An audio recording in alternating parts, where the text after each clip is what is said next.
کہتے ہیں اس میں تو گیس ہوتی ہے، اس کا گیس باہر نکلتی ہے تو ڈکار آتا، کہتا شکر ہے ہاضمہ ہو گیا. وہ ہاضمہ نہیں ہوتے، رسط اناس ہو گیا.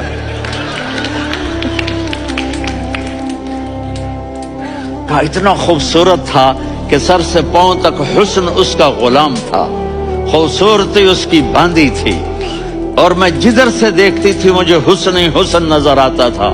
اور جب میں اس کے چہرے پر دیکھتی تو میری آنکھ نہیں بھرتی تھی، میرا جی چاہتا تھا میں دیکھتی جاؤں دیکھتی جاؤں دیکھتی جاؤں، میرا دل نہیں بھرتا تھا. کون؟ وسیم. وسیم اسے کہتے ہیں جس کو دیکھنے سے دل نہ بھرے. قسیم، جدھر سے دیکھو حسن ہو، اسے کہتے ہیں قسیم. کہ اس کی آنکھیں بڑی موٹی، احور، ادعج، اشکل، انجل، ابرج،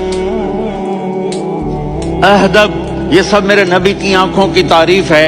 ان 5-6 الفاظ کا ایک مطلب ہے